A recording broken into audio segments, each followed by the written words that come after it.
The Fairway Forward Friday Night Hits right now. Welcome in. I'm Mark Whiteman. Thanks for joining us. Our game of the week taking us to Anderson County, where the 2-0 TL Hanna Yellow Jackets hosted a BHP team that had 3 different games canceled last week due to COVID protocols. If it's our game of the week, it means our Julia Morris was there for all the action. Both BHP and TL Hanna playing Friday for the first time in 2 weeks. The Yellow Jackets looking to get their 3rd win of this season, while the Bears look to improve to 2-1.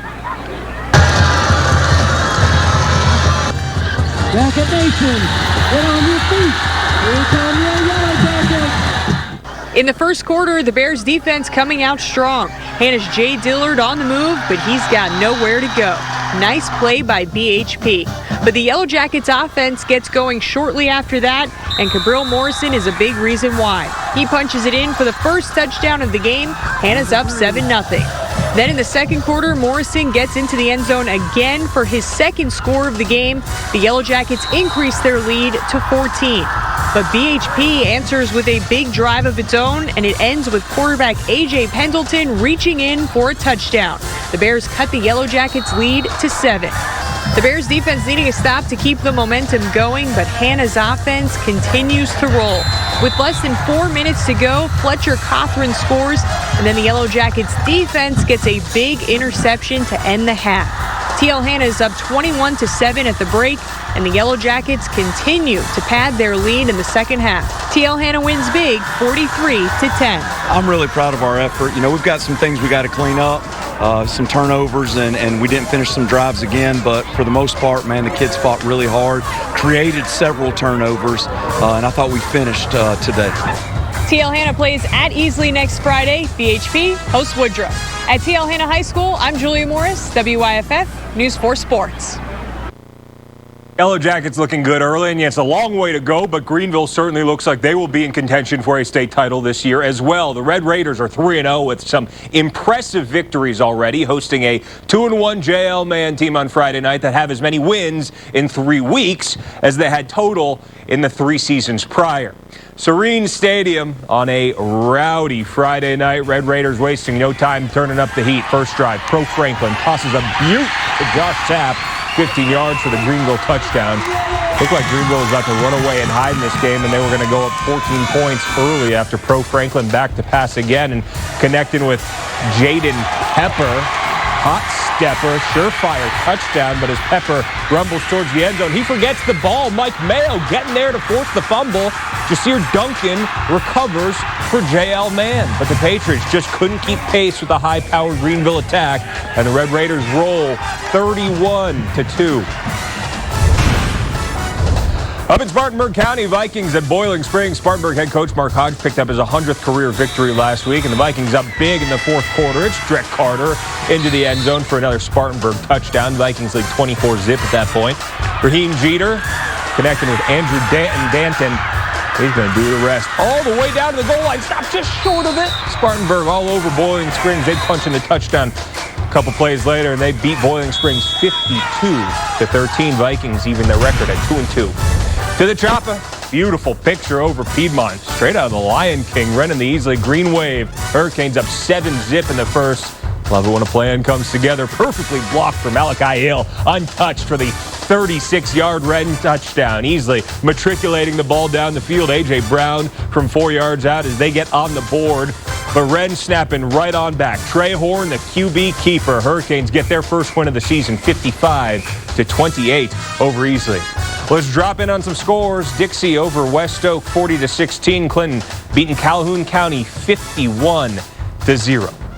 Gaffney had the week off after Rock Hill canceled due to COVID protocols, hosting Charlotte High School, Mallard Creek at the reservation. Gaffney's banner tonight in honor of the 20-year anniversary of 9/11 coming up on Saturday. Eager to get back on the field after a week off, and it showed. Tyler Smith, 6-yard touchdown. Gaffney on the board first. Short field, long field, doesn't matter for Mr. Smith. Around the outside, he's losing folks and finding peace.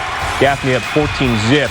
And just piling on in the early going in this one as they just kept on coming. Grayson Loftus, the Blue Ridge transfer, hitting Edward Jeffries for another touchdown for Gaffney. They move to 3-0, 38-14. The final there. Birds on the road this week out west side. Hey, jump around, Rams and Rebels. Wow, this one was one for the ages. Westside's Peter Zamora as the Rams trail early, drop it in a bucket, make a wish. Amir Dendy tracks this ball beautifully. Rams touchdown. Burns, however, still leads 9-7. Right back at you for the Rebels. Gabe Rogers hooks up with Colin Imhoff in the middle of the field. Burns back in front, but defense optional tonight. Westside goes on to win. Get this final score, 64-62. Big win for the Rams. Riverside hosting Eastside, open histories on their side. Warriors 3-0 for the first time in 20 years, seeking what's believed to be their first 4-0 start in school history. Eastside getting to the quarterback early. That's Roy Price with the sack, but the Warriors undeterred. Rob Sanders back again, and he's going to chuck it up to Alex Riddle. Riverside strikes first, and they'd strike a whole lot more in this game as they roll in this one. Riverside winning big here, 40-7. How about the Warriors 4-0 now? BR and TR. Devil Dogs nearly had an epic rally last week against JL. Tigers playing for the first time in 3 weeks. Travelers Rest taking it to them 25-7 late in the half. Tigers punting, but it's blocked. Devil Dogs up 18 at the break, and they come right out of halftime. They're not slowing down either. First drive of the second half, round the outside and straight to the corner store. As Travelers Rest doing their thing in this one, and they win 62-7 over Blue Ridge. Back to the scores. Daniel going up to North Carolina, beating Hendersonville 42-13. Landrum over 96, 34-6. Indian Land hosting Broome and beating Broome 51-33, while York at home taking care of Union County 33-26. We're taking a quick timeout, but plenty more to come, including a Holy War rivalry refreshed in Greenville between Christchurch and St. Joseph's. To get you set for that, Cavaliers head coach Quinn Hatfield mic'd up.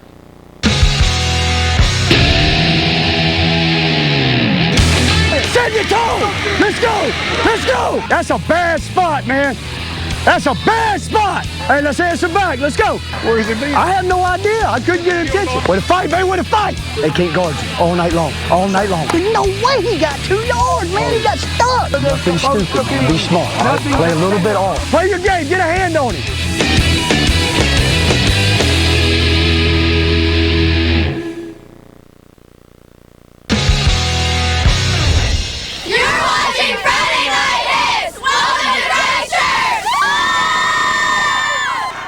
Thank you, ladies. A holy rivalry renewed on the gridiron tonight. Christchurch hosting St. Joe's. The two schools separated by less than 2 miles. Pick it up first quarter. Knights quarterback Walker Wood with the keeper. He gets the ball across the goal line. Knights strike first, 7-zip. End of the first quarter. Now, Cavaliers quarterback Woods Winham going up top and hitting Brock Huff for the 44-yard pickup. Cavs would score on the next play to tie the game up at 7. Second quarter, Winham handing off. From the 2, it's Grayson Clue. Is that you? Into the end zone to put the Cavs up 14-7. Winding seconds, final moments of the half. Winham hits B.J. Atkins in the end zone. Christchurch goes up 22-7. Let's all go get cookout. Christchurch taking care of St. Joe's 28-22 in overtime to hand the Knights their first loss of the season. Hey, welcome back to Fairway Forward Friday Night Hits. Chapman Panthers putting away Boiling Springs last Friday in blowout fashion. Another non-region game tonight against Brooklyn KC out of the Midlands. And oh, there was nothing quite like a crisp Friday night. Starting to feel a little bit more like fall out there, isn't it? Turned into a perfect shootout at Inman. Chapman up first. Drew Settle handing off to Keanu Na in for the Panthers touchdown. And they are on the board first. But here's BC's Tanner Statton tossing the screen to Skylar King. King not running, he's throwing. Jamari Kennerly. BC answers back on the trick play, but the extra point is blocked. And then check out this pitch and catch on the run from Drew Settle of the Chapman Panthers. He's going to hit his main man, Walt Waddell. What a toss. Chapman goes in front again, but it's BC that leaves with the win, 42-35 over Chapman. Mavericks and Generals, Malden coming off a narrow road loss in week 2 and up huge in the second half. Emery Watson on the quarterback keeper, touchdown. Malden, the extra point's no good, but it's 54-7 Mavericks at that point. Wade Hampton coming back with the ball for Tankersley. He's going to try and get going, and he's going to hook up with Ja'Kai McCarroll for Wade Hampton. As they get in the end zone there, makes the score 54-13. But Malden obviously doing their thing in this one. They take care of Wade Hampton comfortably, 60-13 the final. Woodmont off to a nice start this year. Wildcats 2-0 against Palmetto. 7-0 when Sky 4 Sky's over. Palmetto's Isaiah Hill back to pass. Tip drill. Noah McDowell. He's going to come up with the interception for Woodmont. So momentum clearly for the Wildcats. The long return, but here they come on the pitch, and Jaden Dawson, he can't hang on. Palmetto gets the ball right back. So surely, here comes the offense, right? But Hill back to pass again. His pass soars, and oh my goodness, check out that pick from Juju Stewart. Dun-dun-dun, dun-dun-dun, no touchdowns, 5 turnovers with a helicopter there, if you can believe it. Palmetto, however, would start scoring when we pulled away 29-7 over Woodmont. Let's drop back in on a few more scores. Whitmire taking care of Ridgeland 34-16. Seneca over Emerald 54-22. And Berea over Carolina 38-9. And Pisgah taking care of Pickens on the road. Pickens on the road losing 38-14. Powdersville Patriots off to one of their best starts in team history. We featured them on our Game of the Week last Friday as they improved to 3-0 this year, making the drive over to Pendleton tonight to face a Bulldogs team still searching for its first win. Very end of the first half here. Pendleton's Cameron Jones, student section, loving it. Tropical night, feels like it's always tropical night. Cameron Jones connects with LJ Maddox, streaking over the middle, and Pendleton into the end zone. However, Powdersville still winning at that point 33-14. Early fourth quarter. Now Powdersville quarterback Eli Hudgens on the draw to Thomas Williams. Williams does the rest, rumbling, bumbling, Powdersville, and they win in this one 47-26.